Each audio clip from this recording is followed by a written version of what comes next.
In 1958, the Soviet Union moved over 65,000 of its most brilliant scientific minds to the middle of Siberia, and then erased the cost from every public record that followed. Akademgorodok was sold to the world as a triumph of socialist science, but one economist inside the project spent 30 years calculating what it actually consumed. He died in August 1991, 3 months before the Union collapsed. What he found has never been officially confirmed. You are standing in the middle of the dense, unforgiving Siberian taiga. It is 2,500 miles east of Moscow. The air bites at your exposed skin, dropping to -30 degrees in the dead of winter. The silence of the forest is absolute. Yet, rising from the pristine white snow in front of you are massive, brutalist concrete research institutes. This is Akademgorodok. Literally translated, it means Academy Town. It is not merely a geographic settlement, it is a grand ideological experiment. To understand the gravity of the disaster that unfolds in 1991, you must first understand the monumental ambition that built this place. In the late 1950s, elite Soviet scientists envision a modern-day realization of Francis Bacon's New Atlantis. Visionaries like Mikhail Lavrentiev, a pragmatic and politically astute man, negotiate directly with Premier Nikita Khrushchev to secure the land and the initial funding. They want to create an intellectual sanctuary. They want a place where rational science is geographically and psychologically liberated from the stifling, bureaucratic, and ideological constraints of Moscow. The goal is simple but staggering. Empower the Soviet Union to unequivocally surpass the West in all technological domains. For a transient, beautiful period, this utopian vision actually materializes. You walk down beautifully wooded pedestrian paths. You pass through a globally recognized symbol of post-Stalinist openness. It becomes a haven that gathers a diaspora of brilliant, outspoken scientific renegades.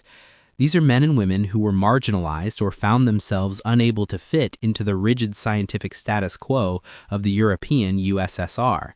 They enjoy high-priority access in specialized state-run stores, bringing home goods that are completely unavailable to the rest of the struggling Soviet population. By the 1980s, 56,000 residents populate this fully staffed, highly secure complex. They are the pampered, highly respected elite of the Soviet Union. They have the rare intellectual freedom to debate the fundamental nature of the universe without fear of immediate reprisal. Take Gersh Budker, for example. He is the ultimate scientific renegade. Born to a simple peasant mother and a father tragically shot by partisans, Budker is a survivor. He literally talks his way through his Moscow University entrance interview by demonstrating raw, undeniable genius. He goes on to build and direct the Institute of Nuclear Physics. When state funding inevitably falls short of his massive ambitions, Budker audaciously bypasses the Moscow bureaucracy entirely. He begins manufacturing and selling industrial particle accelerators, both domestically and abroad, using the profits to self-fund his institute's fundamental research. Men like Lavrentiev and Budker represent the initial purity, ingenuity, and defiant independence of the Akademgorodok dream. But beneath the idyllic surface of those wooded paths and highly educated citizens, Akademgorodok harbors a deeply classified duality. The official numbers printed in the state newspapers are a carefully constructed illusion. As the Cold War escalates and the Soviet leadership transitions, the Brezhnev administration aggressively pivots funding priorities. The state turns away from pure, fundamental scientific inquiry. They move toward what they call big science, grandiose, highly militarized, and strategically vital industrial projects. The true financial engine of Akademgorodok and its sister cities in the Siberian scientific archipelago is rapidly subsumed by the military-industrial complex, and this new shadow economy requires oversight. It requires a silent partner. Enter the KGB's ubiquitous First Department. This intelligence entity is installed within every single research institute across the city. Scientists live their entire careers with the acute knowledge that a shadow bureaucracy is meticulously tracking their every move. The first department wields absolute authority. They censor scientific publications, they restrict foreign contact, but most crucially, they manage a massive, decentralized black budget. This secret financial reservoir is staggering in its scope. It funds clandestine and highly controversial programs that would shock the civilian public. We are talking about advanced biological weapons research at nearby isolated facilities like Kosovo. We are talking about bizarre, highly unconventional, state-sponsored psychotronics and parapsychology programs designed to explore the militarization of biological fields. Declassified U.S. Defense Intelligence Agency documents originating from 1972 later reveal that the USSR is operating more than 20 specialized centers dedicated entirely to the study of paranormal phenomena and psychotronics. This specific endeavor alone is backed by a highly classified, off-the-books budget of at least $21 million. The operating and capital budgets for biological weapons networks like Biopreparat and advanced nuclear applications are considered far too sensitive for standard civilian apparatchiks. They are administered directly by high-ranking military and intelligence officials within a parallel, deeply secretive financial structure. Someone has to keep track of all this money. Someone has to balance the books of the Shadow Empire. There is a critical, highly classified figure living in the city. He is the last senior scientist and financial administrator with total access to the First Department's black budget ledgers. He is the keeper of the secrets. He manages the Special Department, or Spetsfak, and physically maintains the master ledgers tracking the billions of rubles flowing into undocumented projects. He straddles the razor-thin line between pure science and the KGB. Then comes the chaotic autumn of 1991. The state apparatus implodes. Top-level officials like Alexander Granberg step down. The mighty Soviet Academy is forced to surrender its vast assets to the newly formed Russian state.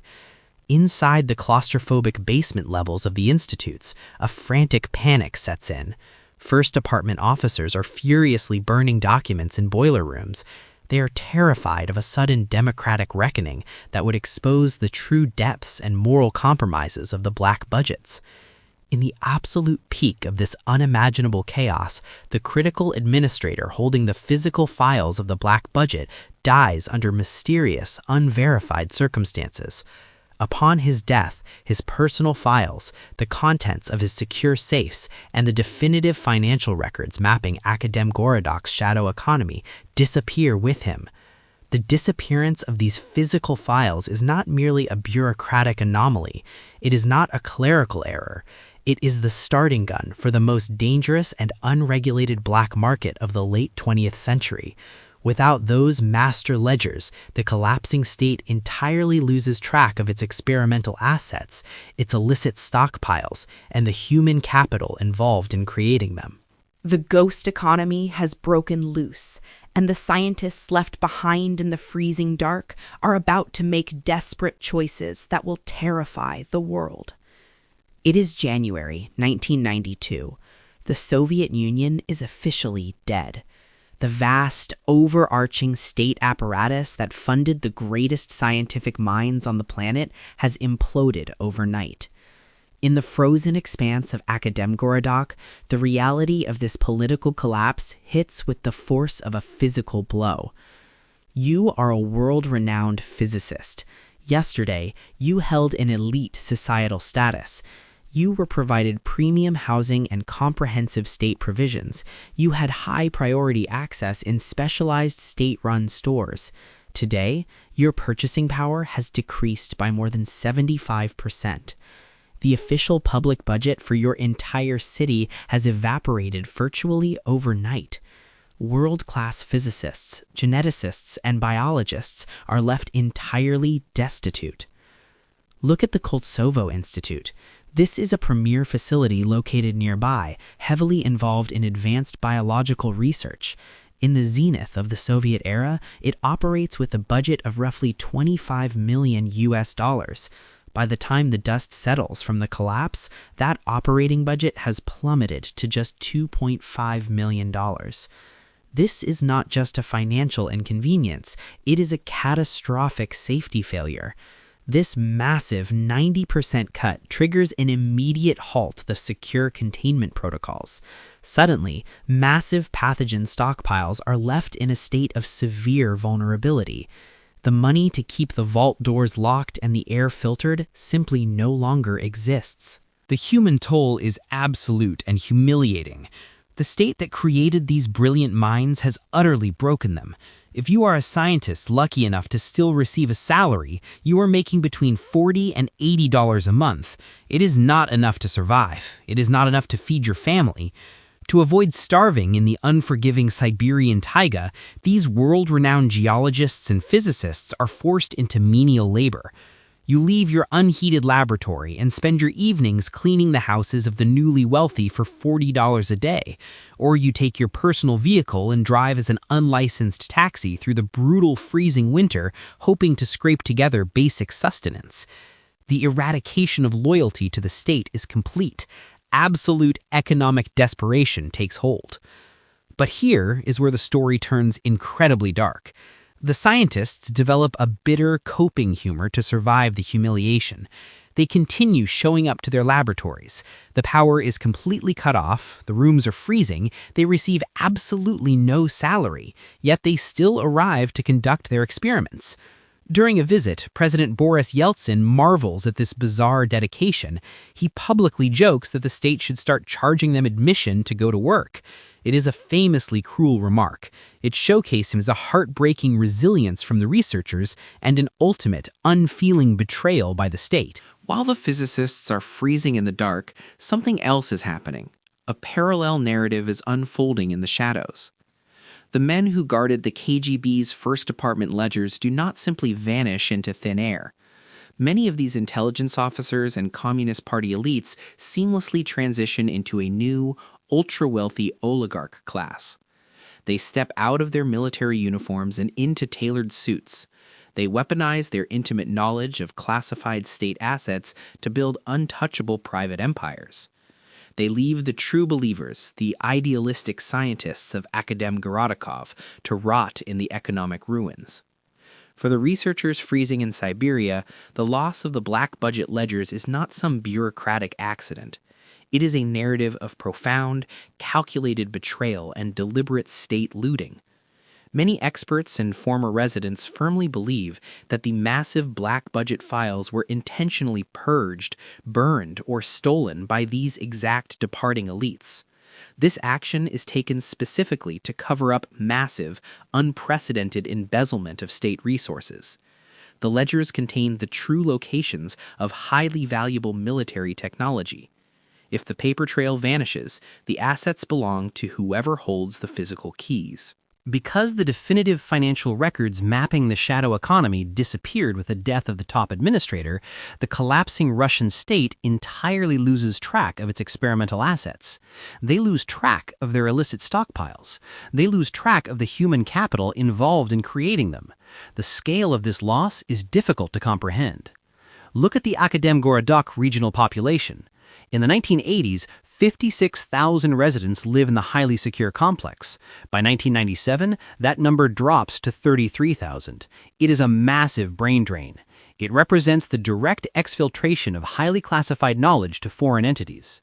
This personnel bleed is even more terrifying at dedicated weapons facilities.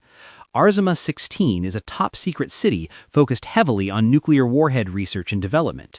Between 1991 and 1996, Arzama 16 loses approximately 5,000 personnel. Think about what that actually means. Thousands of individuals with intimate, specialized knowledge of weapon design are dispersed without any oversight. They have no income, they have hungry families, and they have the most dangerous secrets on Earth locked inside their heads. The missing 1991 ledgers trigger an immediate loss of inventory control. The first department's accounting and security systems suffer a total breakdown after the political collapse. The facilities are flying completely blind. Without the master files, nobody knows exactly what is supposed to be in the vaults. And this leads to a moment that causes international intelligence agencies to freeze in terror. The Siberian chemical plant, located in the closed city of Tomsk 7, is forced to make an official accounting report. Because the tracking systems are gone, they cannot balance their own inventory. They officially report losing plutonium. But they do not report losing a few stray grams. Tomsk 7 officially reports losing several hundred kilograms of plutonium. This is a direct, terrifying result of the vanished ledgers. Hundreds of kilos of fissile material simply disappear into the void. And the missing inventory is not limited to standard nuclear components. The shadow economy funded highly unconventional research. Declassified intelligence reports show a massive $21 million black budget dedicated entirely to the study of paranormal phenomena and psychotronics. The state is obsessed with exploring the militarization of biological fields. Operating deep within this shadow economy are black project researchers like A. Beredzej-Stakhovsky. He is a highly secretive pioneer in Soviet psychotronics. His work is directly funded by this massive paranormal black budget. Operating under extreme secrecy, monitored directly by the Central Committee of the Communist Party, he creates enigmatic devices known as Serpan generators. But Beredzej-Stakhovsky begins to realize the true nature of his employers. He reportedly grows to fear the unethical, weaponized military use of his own devices. The KGB and the Central Committee genuinely believe in the weaponization of human biology. They heavily fund scientists to build these tools. There is a parallel story unfolding simultaneously in Eastern Europe. A Czech parapsychologist named Robert Pavlida is conducting similar state-funded research. Pavlida dies in 1991. Upon his death, his specific files completely disappear. Intelligence agencies scramble in the dark because he never opened the secrets of his devices to them. Back in Akademgorodok, the exact same phenomenon occurs. In the archival chaos and deliberate purges of the early 1990s, the detailed blueprints and mechanical secrets for Beredzej-Stakhovsky's advanced generators are completely lost. The knowledge of how they operate, where they are stored, and what they are truly capable of vanishes along with the First Department's financial ledgers. The state has entirely collapsed. The idealistic scientists are starving in the snow. The oligarchs have stripped the public coffers bare. And now, the most dangerous, undocumented experimental assets of the 20th century are sitting in unguarded basements. Impoverished scientists, completely abandoned by the state they served, look around their freezing laboratories. They realize they have absolutely no other means of survival. They begin stripping their own laboratories. The utopian experiment in the forest is over. The most dangerous and unregulated black market in human history is about to begin, and the world is completely unprepared for what is about to spill across its borders. It is 1992. The utopian dream of Akademgorodok is dead. The brilliant minds who built Francis Bacon's New Atlantis are now stripping their own laboratories just to survive. But as the biological and nuclear hardware is quietly packed into the trunks of unlicensed taxis, a massive cover-up is already underway in Moscow. The modern Russian Federation and post-Soviet archival authorities want you to believe a very specific, very sanitized version of events. Their official stance is that the 1991 transition, while undeniably chaotic, is fundamentally just a standard administrative collapse. According to this bureaucratic perspective, the black budgets did not represent a massive conspiracy. They simply ceased to exist because the overarching state literally ran out of hard currency.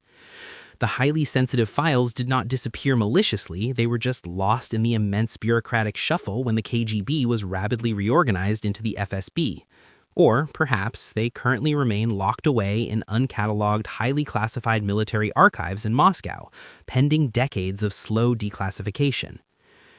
This is the story they sell to the world, a simple clerical error, a misfiled box of old receipts. But here is what they didn't tell you. While Russian state authorities project control and minimize the perception of post-Soviet chaos, alarms are absolutely screaming inside Western intelligence agencies. For the CIA, the IAEA, and figures like former Director of Central Intelligence John Deutsch, the missing files of 1991 do not represent a domestic Russian accounting error. They represent a catastrophic generational loss of containment. Western agencies view those vanished ledgers as a missing, critical inventory of global weapons of mass destruction. Following the collapse, the horrifying discovery of the sheer scale of Biopreparat's biological weapons program paralyzes Western analysts. The West suddenly realizes just how much highly enriched material and biological weaponry is utterly unaccounted for. The First Department's budget tracking is gone, and its absence directly fuels a golden age of global proliferation. The smuggling reality triggered by the lost budgets is not theoretical. It is happening right now, in real time. The numbers are terrifying. Between January 1992 and December 1995, the Russian Ministry of Internal Affairs officially records 278 distinct incidents of radioactive material theft. This is not petty theft. This is the wholesale, unmitigated looting of Soviet intellectual property and weapons-grade material. International arrests span the globe. In Novosibirsk, local authorities interdict smugglers and seize highly enriched U-235. In Germany, the situation escalates into a major sting operation. Desperate smugglers brazenly offer undercover operatives 11 kilograms of Russian weapons-grade plutonium. These men look the operatives in the eye and claim they possess enough raw material to construct 3 functional nuclear weapons. Meanwhile, the actual scientists who developed this material are living a nightmare. For the researchers left freezing in the Siberian taiga, the narrative is one of profound, calculated betrayal and deliberate state looting. The men who guarded the First Department ledgers did not simply vanish. Many seamlessly transition into the new ultra-wealthy oligarch class. They weaponize their intimate knowledge of classified state assets to build untouchable private empires. These newly minted oligarchs use their access to the missing ledgers to enrich themselves on the global black market. All the while, the actual physicists and biologists who built the technology starved on a meager $40 a month. The greatest overarching moral conflict of this era is the permanent embezzlement of a nation's wealth and legacy. The black budget was painstakingly built upon the labor, sacrifice, and taxation of the Soviet populace. When the financial files disappeared in the smoke of 1991, that vast wealth was effectively permanently stolen. But the missing uranium is only half the story. The vanished ledgers give birth to a phantom. Following the disappearance of the files, international intelligence agencies are suddenly flooded with urgent intercepts regarding a highly anomalous substance. They call it red mercury. The chemical and physical profile of this illicit material remains a point of intense historical debate. In intercepted communications and black market manifests, red mercury is described as a specialized polymer gel, often designated RM2020. The alleged creation process is highly specific. You dissolve mercury antimony oxide in mercury and then irradiate the resulting compound in a nuclear reactor for precisely 20 days. Western intelligence theories posit that it is an advanced conventional explosive, but it is not just any explosive. It is allegedly so extraordinarily powerful that it can effectively compress a nuclear pit without requiring a massive, easily detectable fission primary. Theoretically, this enables the mass production of mini-nukes, or suitcase bombs.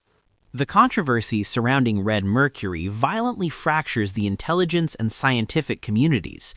Is it the ultimate weapon of the late 20th century, or the ultimate most successful con in the history of international arms dealing? Respected figures like Frank Barnaby, a noted nuclear expert, argue passionately in a 1994 issue of Medicine and War that red mercury is a legitimate, horrifying reality. He details its creation and argues it is capable of triggering a massive fusion reaction. Conversely, the United States Department of Energy and the IAEA largely classify it as a mythical, non-existent material. They insist it is a phantom engineered by con artists and international intelligence agencies to flush out greedy smugglers. The official Russian state narrative aligns with this, claiming the entire panic is nothing more than an elaborate, highly successful KGB or CIA sting operation.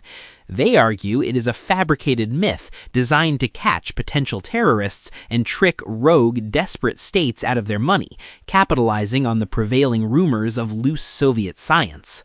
But here is the profound, terrifying conflict. The strict scientific validity of red mercury ultimately does not matter.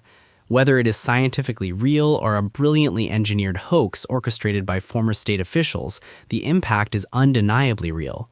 The belief in its existence is enough to destabilize global security. International actors are paying millions of dollars to acquire it. The missing 1991 ledgers contain the alleged formulas, the supply chains, and the names of the scientists who supposedly know how to synthesize it. And it isn't just red mercury. Declassified reports confirm a $21 million Soviet black budget dedicated entirely to paranormal phenomena and psychotronics. The KGB heavily funded scientists to build devices meant to weaponize the mind. When the files vanished, the detailed blueprints for advanced generators were lost in the deliberate purges. Intelligence agencies panicked. They realized that the men who now possess these files are completely unbound by any national loyalty or ethical constraint. This brings us to a highly alarming perspective. What actually happens to highly classified, borderline fringe science when a massively powerful state suddenly collapses? Does that knowledge simply disappear, or does it quietly migrate to unaccountable private actors and global syndicates? The Western intelligence community views red mercury as a highly dangerous proliferation vector, regardless of the chemical reality of the substance. They know that if rogue states are buying phantom gels, they are also buying the real uranium that is flowing out of Novosibirsk. The abstract, bureaucratic loss of a budget ledger in Siberia is about to connect to brutal, real-world murders in foreign countries. The secrets contained within those burned and stolen files are not merely academic. People are actively, brutally murdered to keep those secrets buried. The narrative is moving away from the freezing forests of Russia. The shadow brokers who bought the secrets of Akademgorodok are setting up shop. The first bodies are about to drop, and the most shocking casualty will happen thousands of miles away, proving that the missing black budget has infected the entire globe. It is 1993. The looting of the Soviet scientific empire is no longer a quiet, desperate affair. It is an industrial-scale operation. You are standing in the headquarters of the Russian Ministry of Internal Affairs in Moscow. The desks are overflowing with urgent dispatches from the borderlands. Between January 1992 and December 1995, these overwhelmed officers officially record 278 distinct incidents of radioactive material theft. Think about that number. 278 separate times, highly dangerous, tightly controlled radioactive elements simply walk out the doors of formerly impenetrable state facilities. The sheer scale of the unraveling is staggering, and the paradox of who is profiting versus who is starving is the darkest joke of the new Russian era. The actual scientists of Akademgorodok, the brilliant physicists and geneticists who built this technology, are utterly broken. These are the men and women who once enjoyed beautifully wooded paths and specialized grocery stores brimming with goods. Now they are freezing in unheated laboratories, earning $40 a month. To afford a loaf of bread, the people who designed advanced nuclear catalysts are driving unlicensed taxis through the Siberian winter. But the men who audited them, the KGB officers of the First Department who managed the black budget and purged the physical ledgers in August 1991, they are thriving. These former state officials and intelligence handlers seamlessly transform into the new oligarch class. They use their intimate, highly classified knowledge of the undocumented projects to enrich themselves on the global black market. They know exactly which warehouse in Tomsk 7 holds the undocumented plutonium. They know exactly which isolated facility near Koltsovo holds the vulnerable pathogen stockpiles. The missing 1991 ledgers aren't lost to them.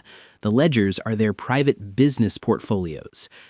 This massive transfer of wealth and knowledge triggers absolute chaos across Europe.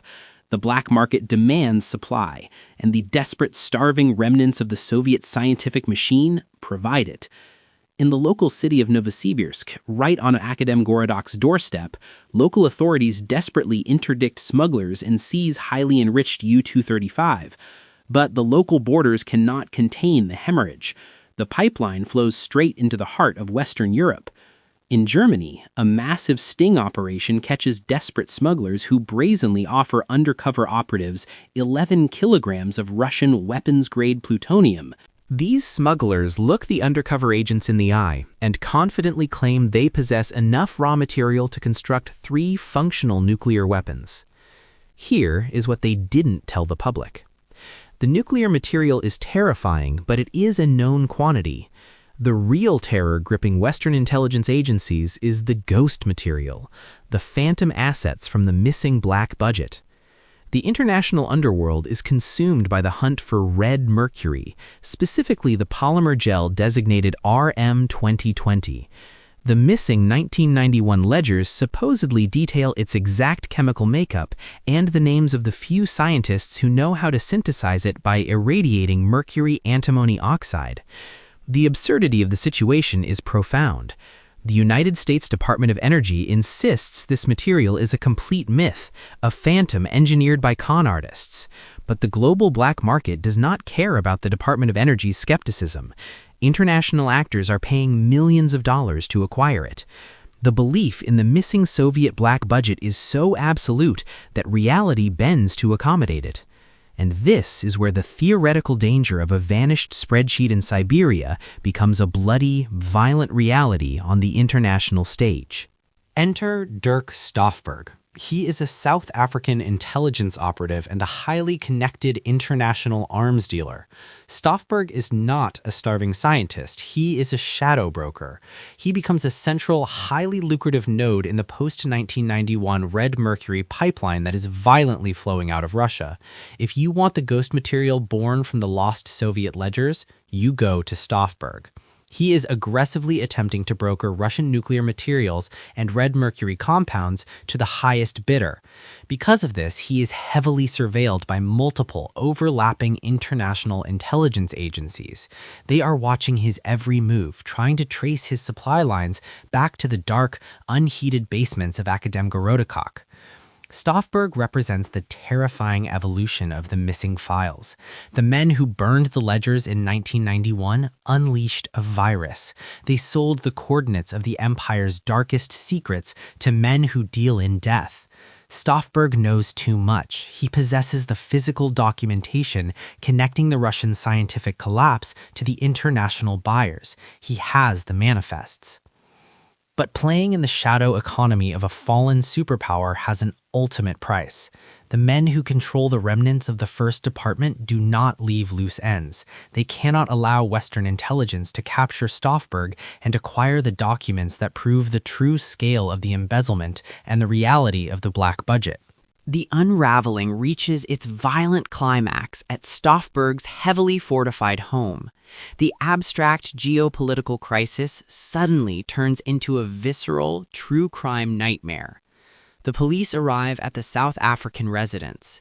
It is a brutal, blood-spattered crime scene. Stoffberg and his wife are dead in what is officially described as a highly suspicious murder-suicide scenario. But the physical evidence at the scene tells a much darker, much more terrifying story. The police walk down the corridor. They find Stoffberg's private safe. It is noticeably empty. Witnesses report seeing unknown operatives fleeing the scene. These unidentified men were seen running down the staircase with armfuls of files. They completely emptied the safe of all documents relating to Red Mercury and his contacts with Russian scientists. The files are gone again. This is the moment you realize the full scope of what happened in 1991. The last scientist who knew the real budget of Akademgorodok died, and his master ledgers disappeared. Without those master ledgers, the collapsing Russian state entirely lost track of its experimental assets. That loss created a vacuum.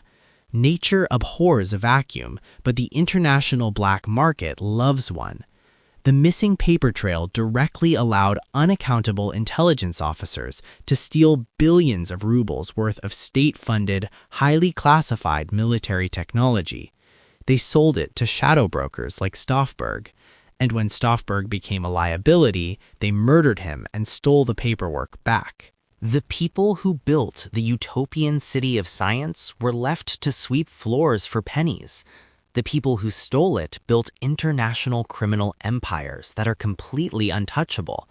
They operated with absolute impunity because the only piece of paper that could prove what they did, the master black budget ledger of 1991, was erased from history.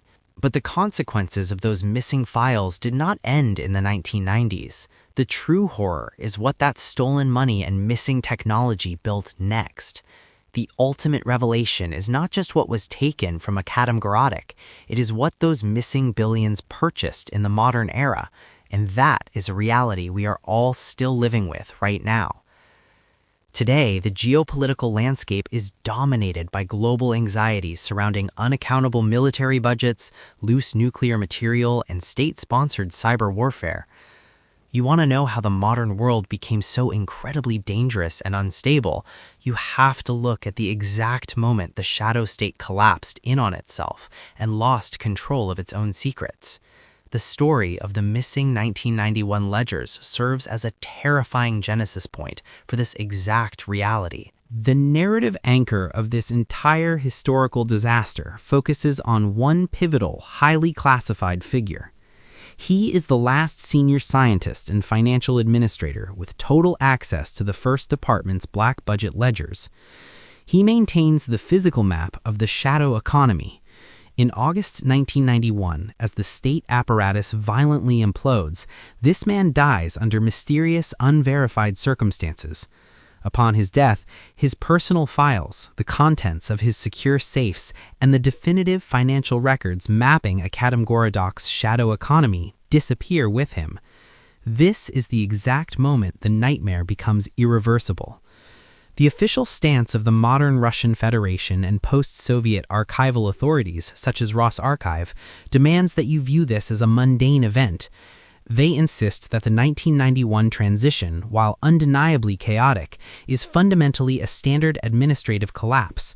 According to this bureaucratic perspective, the black budgets do not represent a massive conspiracy. They simply cease to exist because the overarching state literally runs out of hard currency. They claim the highly sensitive files do not disappear maliciously. Rather, they are lost in the immense bureaucratic shuffle when the KGB is rapidly reorganized into the FSB. Or perhaps they currently remain locked away in uncatalogued, highly classified military archives, such as the RGVA in Moscow, pending decades of slow declassification. This official narrative is a carefully constructed shield. It is fiercely contested by the scientists who actually lived through the collapse. For the researchers left freezing in the Siberian taiga, the narrative is one of profound, calculated betrayal and deliberate state looting. Many experts and former residents believe the black budget files are intentionally purged, burned, or stolen by departing Communist Party elites and opportunistic First Department KGB officers. This action is taken specifically to cover up the massive, unprecedented embezzlement of state resources. It is a deliberate move to hide the true locations of valuable military technology. The black budget of Akademgorodok and the broader military-industrial complex is painstakingly built upon the labor, sacrifice, and taxation of the Soviet populace. The state starves its own people to fund this utopian experiment in the forest. When the financial files disappear in the smoke of 1991, that vast wealth is effectively permanently stolen. The controversy centers precisely on the transition of power. The men who guarded the First Department ledgers do not simply vanish into thin air.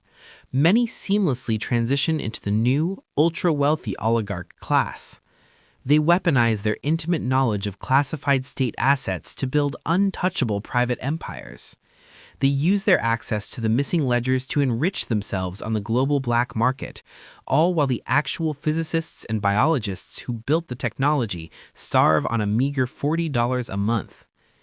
These newly minted oligarchs are the architects of the post-Soviet black market.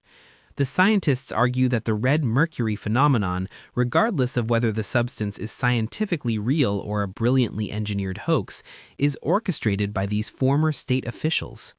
They use the myth of Soviet superweapons to extract millions of dollars from desperate foreign actors. They sell the ghosts of the black budget because they hold the only remaining paperwork proving what was real and what was fabricated. But Western intelligence agencies are not dealing with ghosts. A highly alarming perspective comes from agencies like the CIA, the IAEA, and figures such as former Director of Central Intelligence John Dutch. For them, the missing files of 1991 represent a catastrophic, generational loss of containment. Western agencies do not view the missing ledgers merely as evidence of domestic Russian embezzlement. They view them as a missing, critical inventory of global weapons of mass destruction. The math of the collapse is brutally simple and absolutely terrifying. The horrifying discovery of the sheer scale of Biopreparat's biological weapons program following the collapse proves the danger is real. This discovery, combined with the continuous, terrifying interception of actual weapons-grade uranium and plutonium in European capitals throughout the mid-1990s, proves a chilling fact. The loss of the First Department's budget tracking directly fuels a golden age of global proliferation. To the West, the dead scientists and the persistently missing files constitute an ongoing, unresolved national security crisis. The legacy of Akademgorodok's lost budget is the foundation of the modern era of asymmetrical, privatized scientific warfare. The men who burned the ledgers in the boiler rooms of Akademgorodok knew exactly what they were doing. They were erasing the serial numbers off the most dangerous weapons cache in human history. The disappearance of these physical files is not merely a bureaucratic anomaly or a clerical error. It is the starting gun for the most dangerous and unregulated black market of the late 20th century. Without these master ledgers, the collapsing Russian state entirely loses track of its experimental assets, its illicit stockpiles, and the human capital involved in creating them. In the terrifying vacuum of 1991, impoverished scientists, completely abandoned by the state they served, begin stripping their own laboratories to survive. This desperate act ushers in a shadowy era defined by rampant nuclear smuggling, the international panic surrounding the myth and deadly reality of red mercury, and the wholesale, unmitigated looting of Soviet intellectual property. You can travel to Taigaworth, Siberia today. The city still stands. The documentary concludes in modern-day Akademgorodok. The city has survived the brutal transition of the 1990s and is currently attempting to pivot to IT, adopting the Skolkovo model. You can walk the same beautifully wooded pedestrian paths. You can stare up at the brutalist concrete research institutes. But the chilling legacy of the missing 1991 files remains unresolved. The pristine white snow serves as a stark contrast to the dark secrets buried in the institute basements. The brilliant minds who arrived in 1958 genuinely believed they were building a scientific utopia for the betterment of mankind. They realized too late that they were merely disposable cogs in a vast military machine that brutally abandoned them the very moment the funding dried up. They died in poverty, humiliated by the nation they tried to elevate. The final truth of the academy in the forest is the darkest secret of the 20th century. The missing Soviet black budget never truly vanished. The billions of rubles secretly funneled into bioweapons, psychotronics, and advanced nuclear catalysts did not evaporate. It merely became the untraceable seed money for the modern global black market. The lost ledgers birthed the unaccountable oligarch class that still shapes the world today. The man who knew the true cost took his last breath in August 1991, and the men who stole his files used them to buy the future.